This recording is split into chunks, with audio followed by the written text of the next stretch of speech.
ታውቃላችሁ ቁጥር 18 ላይ እነሱም ለኢያሱ እንዲህ አሉት መለሱ ያዘዘን ሁሉ እናደርጋለን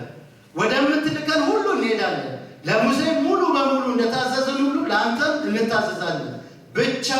እግዚአብሔር አምላክ ከሙሴ ጋር እንደነበረ አሁንም ከአንተ ጋር ይሁን እንታዘዝልሃለን የሰክሰስፉል የሆኑ ሊደርስ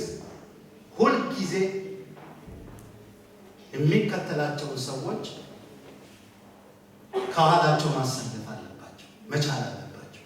በምን አንዱ ነገር ለምንድን ነው እንደዛ ይሄንን ነገር የእስራኤል ሕዝብ ላይ ኢያሱ ያለው ምክንያቱም ኢያሱ ላይ እምነትና ሬስፔክት ስላላቸው አንድ መሪ ሰው ከኋላው እንዲሰለፍ የሚያደርገው መጀመሪያ ለመሪው ሰዎቹ ሬስፔክት እና ትረስት እንዲያደርጉት ማድረግ አለበት ይሄን ደግሞ እግዚአብሔር ሲመጣ ከነሞገሱ ነው የሚመጣው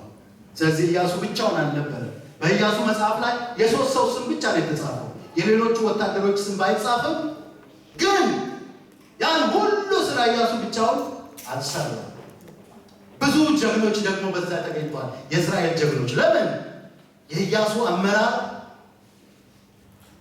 ኦፖርቹኒቲ ስለሰጣቸው they were courageous የእግዚአብሔርን ስራ ከኢያሱ ጋር ሰሩ ስለዚህ ለመሪያቸው አመኔታ respect trust and respect a key point for the leadership በየትኛውም ለአገልጋዮች የምናገለግላቸው ሰዎች ትረስት እና ሬስፔክት ያጣን ቀን አገልግሎቱን ጥሎ አመድ ማቅ ለብሶ እግዚአብሔርን ፊት መፈለግ ነው በርኪ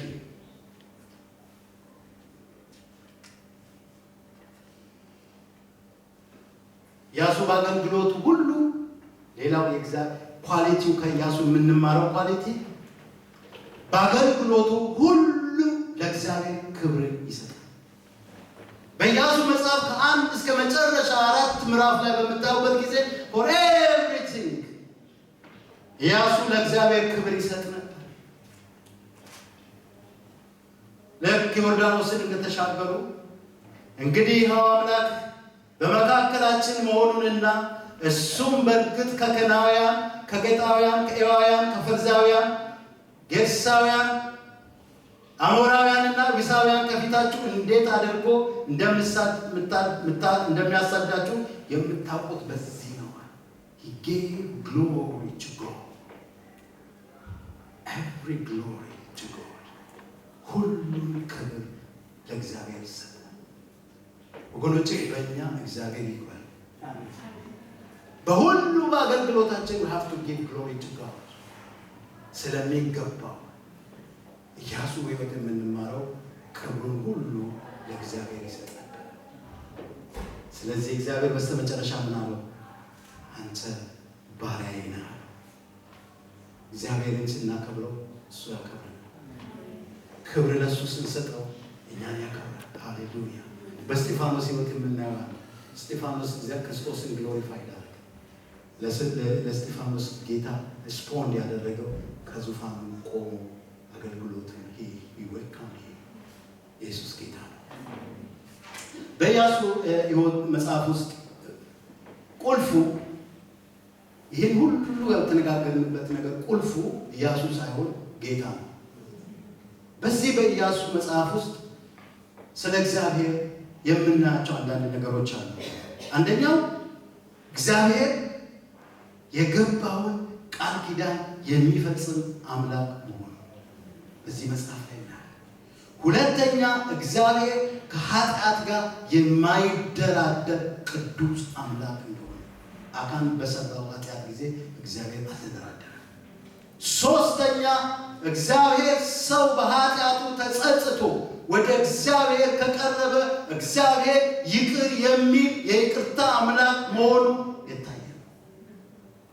እግዚአብሔር ይቅር ባይ አምላክ በኢያሱ መጽሐፍ ላይ ይቅር ባይነቱን አይተናል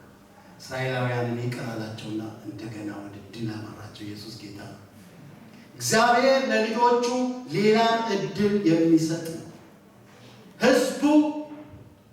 ደግሞ ከእግዚአብሔር ደግሞ ምን ይጠብቃል በዚህ በመጽሐፍ ውስጥ የእግዚአብሔር ካላየ ነው ህዝቡ ቃሉን ሬስፔክት እንዲያደርግ እንዲታዘዝ እግዚአብሔር ይፈልጋል በስድስተኛ ደረጃ ስለ እግዚአብሔር በዚህ በኢያሱ መጽሐፍ ውስጥ የምናየው እግዚአብሔር ከቶ የማይተው የማይጥል አምላክ መሆኑ፣ ደግ አምላክ መሆኑ ደግነቱ የታየበት በመጽሐፍ እንደታነበው። ስለዚህ እግዚአብሔር አሁንም በኢያሱ ሕይወት ውስጥ ያየነውን ሁሉ ዛሬም ያደርጋል። እግዚአብሔር ግን አንድ ነገር ከኛ ይፈልጋል፣ እንድንታዘዘውና እንድንቀደስ እግዚአብሔር ይፈልጋል። ኢየሱስ ክርስቶስ ጌታ ነው። ጨርሻለሁ።